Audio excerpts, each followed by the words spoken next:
It's been an absolute pleasure to visit the schools here in the Cayman Islands. As a British Overseas Territory, the Virgin Islands, it's just extremely overwhelming to see the progress, to see the consideration in terms of infrastructure and resources. Just witness what a new school model should be.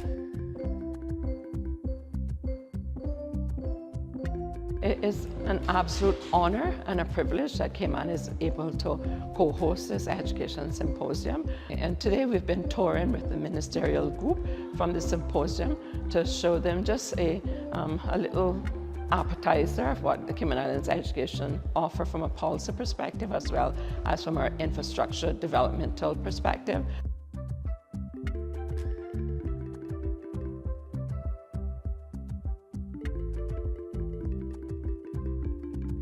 First impressions of the Lighthouse School was, can I pick it up and bring it back to Anguilla? That was my first impression. I was really impressed by how they're guided by their code of practice and how that trickles down very consistently in the methods and the interventions they have in the classroom.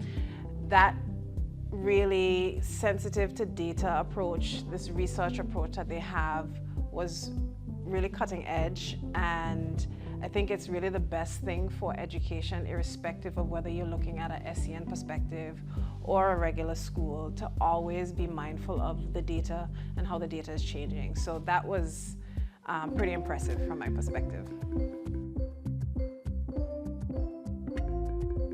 I believe it's key for us to partner with the Cayman Islands as we seek to prioritize infrastructural development in the Virgin Islands. I've already told the Premier and the CEO that we will be coming again because we want to ensure that our technical exports see it for themselves, because seeing is believing, and the fact that we can see such an exemplary institution equipped with the resources, just seeing the reality of how technical vocational education is being implemented here in a mainstream way with all the resources available is just truly inspiring. For me personally, it gives me hope. And to see that a fellow OT has made these types of advancements, I am certain that the BVI is next in line with the type of partnerships that we can achieve just using their best practices. So it's a real blessing to have it here in Cayman. One of the things that we're really excited about is the wealth of knowledge and experience that came to these shores from all across the region. And we were able to have some really wonderful dialogue. We talked about the future of education within the region. We talked about sharing experiences and resources. And one of the things that was really poignant for us here in Cayman is we had the opportunity to share with delegates what we were doing in our system. And we got some really positive feedback and also learning a lot from them as well.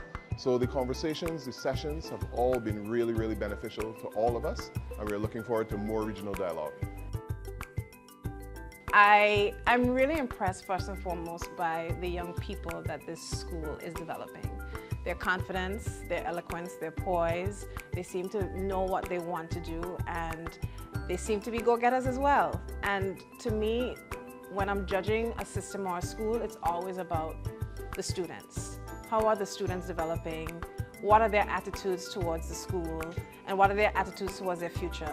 And from my perspective, what John Gray is doing is preparing the students to have a world-class educational experience, and it's something that the rest of the region can follow very closely with. It has been so refreshing to hear them want what we have, because once we don't go outside of our borders, we just hear more of the critical thinking, and constructive criticism is always welcome, but it's also good as human beings for our teachers and our educators to hear their comrades, their brothers and sisters and co-workers in education say, wow, we wish we had this in our territory.